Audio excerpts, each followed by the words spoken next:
Welcome back to another episode of Blue Couch Therapy. The topic of today's discussion is going to be what if, the fear of what if, and why it's holding you back. We talk about this a lot, man. But all fear and anxiety is just this thought about what if in the future, if things don't happen the way that you think they might happen or they're supposed to happen, how are you going to survive? You know? Let me tell you one thing, first and foremost, you're gonna survive. I will survive. Hey, hey. One of my favorite songs. I actually have in my archive videos. I can't show them because they're... Actually, I can put them on Patreon. I'll be able to put them on Patreon. But as proofs, I was literally singing the song, and then it was the first song that came on the radio when I was calling dispatch at the time. So, what if is holding you back, man? What if is keeping you afraid? And what if is causing you to... What if it's causing you to live a life that's smaller, man? That's living a life of fear. It's living a life of fear. So when I say what if, it's the idea of what if, because some people might sit there and think they're like, okay, well, what if I can't make it? What if I can't make the payment? I'll use myself as an example because all I have is me. I might sit there and think to myself, guys, I have my car that I really like and they allow me to use. And what if one day I can't make the payment? What if I don't have enough money for gas? Okay, so what? But what if you do though? What if you do?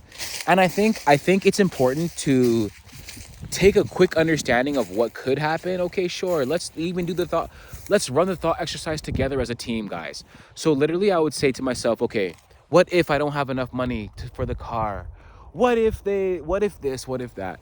First and foremost, you don't ever lose anything on the first day, okay? So if it was to the point where I'm just like to myself, yo, I don't have something, you know what I'm saying? Then you can call the people and say, yo, we're gonna be a little bit late and I'll get you guys the money instead of the 9th, I'll get it to you guys on the 15th. And they're gonna say, okay.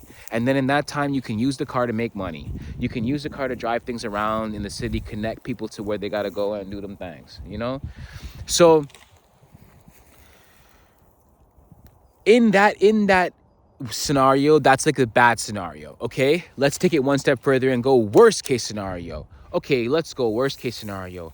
Okay, worst case scenario is what if I don't have enough? Then I sit there and say, what if I don't have enough? I'm scared. Okay, what if you don't have enough and then you sell your car or you lose your car or get repossessed or whatever the case may be? So what? I can literally work. Go get some warehouse job, and then you can save $2,000 and go buy another car cash out this time. So, to me, I'm like to myself, okay, cool. We went down the what if. We went down the worst case scenario. We went down the worst case scenario that you lose the car. I can get another one. And no matter what, I've seen that I can see that I can get another one. So, these what if scenarios, guys, it's important. Okay, I think it's important to look at them briefly to understand what could go wrong. But I think to yourself, but what if things go right? What if y'all love the car stream so much that I get sponsored by Honda? What if I'm driving the car and then I find all these opportunities? What if I take the car and I drive across the country to go on tour and I make $1 million? You know what I'm saying? You can't just sit there and think about the what if and the negative. Whenever you do that, I do think that's an opportunity of expansion. That's your growth mind telling you that, okay, I don't want this, I want something else, which is perfectly fine. And then as a result, you just think about what you do want. So, okay, let's do it right now, guys. Let's do it right now. Right now, my account is in the negative. And I'm thinking to myself, okay, I'm scared. What if the money don't come in time? What if it does? What if something happens? What if something happens and your videos go viral and then you sell all your ebooks? All your ebooks sell and you make $1 million. Michael told me it's not hard to make $1 million in a year. So with the proper systems and the channels, shout out to Diamond Dave. And yeah. So I'm like to myself, what if it worked? What if it works? Because we're sitting here and we're so conditioned by fear to think that what if it doesn't work? But yet still we're God's highest creation. Yet still you say you believe in the Lord. Yet still you say you believe in the promise. And the promise is that whatever you say must come back to you. That the blessings of Malachi chapter 3 and 10 says, test yourself. I don't know if it's 3 and 10, but test yourself. See if you're in the faith. Guys, that's why I'm out here today. And I'm not stressed out about nothing. I'm not stressed out about nothing, man. No stress, there's no reason. Because at the end of the day, all somebody can do is call me and tell me, hey, you need to pay us some money. That's it, man. So once you got all the money, then you'll be okay. Then you'll be able to take things where you need to go. You'll be able to unpack things the way you wish to, you know? So I just think that like there is things to think on. There is things to think on, you know? What if? What if is the real question. What if it works, man? What if it works? You'll be able to find yourself in a completely different situation. What if it works, man? What if it takes you to the position that you've always wanted to be? What if it brings you to where you wanted to go, you know? Would you really feel that bothered by certain things? Would you really feel bothered by the whole idea of, you know, getting to... Yeah, you can. Yeah, for sure, man. For sure. No doubt, brother. Enjoy, man. You know, so then if you think to yourself, okay, what if it goes wrong? But what if it doesn't? What if it goes right, man? What if it goes right? You know? And I think that a lot of the time we've been conditioned to think in the negative. We've been conditioned to think that it's only poverty out there. We're conditioned to think that everybody's broke out there. And then I think it's like, it's funny because it's like, how can everybody be broke, but yet still Lamborghini selling out, all cars sold out, yet still the Porsche 911 GTR, I believe it's the Porsche 911 GTR, sold out. You know what I'm saying? All these things are sold out. All the Louis Vuitton handbags are sold out. All the Gucci sold out. But yes, still everybody broke. It's not making sense to me. It's not adding up, man. You know? So I think in all things, it's like, just think to yourself, what if it goes the way you want to? What if it goes right? Don't allow this fear of anxiety of the future to steer you in a direction that causes your fears to come true. I was just talking to one of my students and we were speaking on that. It's like, you see the fact of like, what you think about becomes your reality. So then why would you think about negative? Switch it to the positive, man. Switch it to the positive and just think about what you can do to get to where you want to be. To think about what you want to do to get to where you want to be, you know? So, yeah, man. I just think that it's important. I think it's important to think about what you want. I think it's a matter of like us stopping these negative notions, these feelings of uncertainty, and then that cause us to feel as though we're not capable of experiencing good things, you know? That I think is a big issue for me, is the fact that like we've conditioned ourselves to think that we're not deserving of good things. And then as a result, we just sit there and think, okay, well, what if this happens? And then your mind goes, you're right. Well, what if that happens? What if you can't make the rent payment? What if what if you can't make the rent payment? You have like, and in all these things, it's like, you always have 3 months, you know, you always have 3 months to figure it out before they're going to kick you out. Maybe they might kick you out of your house after 1 month of rent, but most landlords will work with you. Most lenders will work with you, you know? I was just thinking about that in the car. I'm like, they don't want the car back. They want your trade line. They want your money. They don't want the car. They don't want you, you know, they don't want to kick you out of the house. They want money. All they want is money.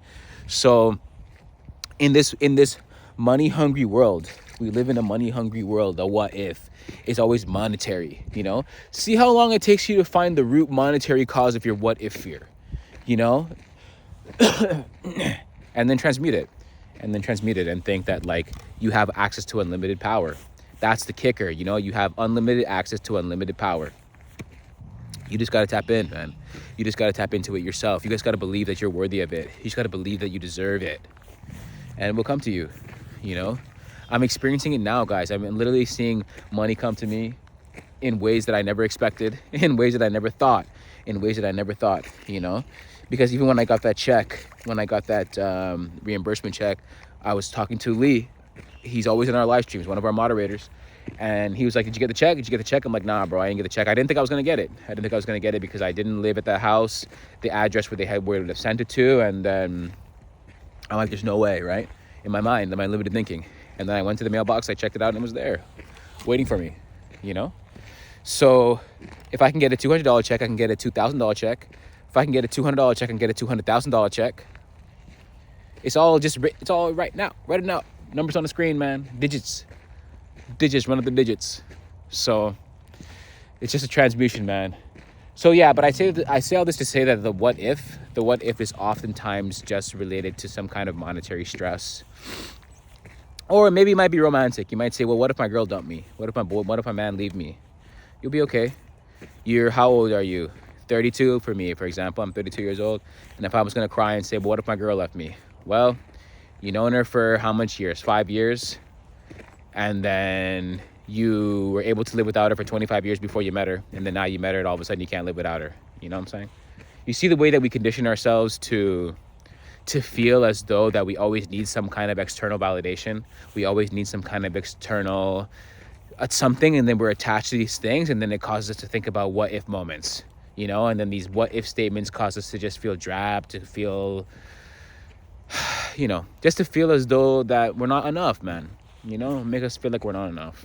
So I think if you are able to break through and understand, okay, your what if fear is an opportunity for you to flip the script and then think about what you really want in this world instead of thinking about what you're scared might happen, you're going to experience more magical results. You'll experience greater results in your life on everything. I can guarantee that for you, you know, because I'm seeing it now. I'm seeing it now in my own life, and it's exciting to see this journey. It's exciting to see, like, because I quit my job. It was in November 21st, 11/21, 2, 4, 5. Cool. And that was November, December, January, February, March, April. 6 months ago. That was 6 months ago. And in the funny thing about it is, like, within that 6-month period, I've never been without. I've never had to sleep on the street. I've never been hungry, you know? So, and it's just kind of like, and I don't know where things are coming from. I don't know. I just know that I'm being provided for. I just know that the Most High is looking out for me, looking out for his children. So as outlined in the promise, you know, guys, do I feel the what if fear? Absolutely. Absolutely. I do. Absolutely. I do. Especially when I'm just like, what if, you know, because as I talk to you guys now, next week is insurance. And I'm like, well, as it stands right now, the numbers don't add up. And what if they cancel me? What if they, hey man, I'm sure we can make some calls and make some arrangements to figure some things out, make some money, pay it. That's it, man. You know what I'm saying? So it's like, why would I sit here and stress out about that on something that's going to happen on the 10th and today's the 4th? Because you don't know what could happen to you between the 4th and the 10th. That's 6 days, man. That's 6 human days, 6 cycles around the sun. And I've seen things change within 1 hour. So yeah, that's interesting. Okay, guys, what if? Rid yourself of the what if, the fear of the what if. Rid yourself of the fear of the what if, because you're better than that. You deserve more than that. You deserve all the things in which your mind is telling you you can have. The things that you see in your spirit, in your heart, is for you. Later, guys.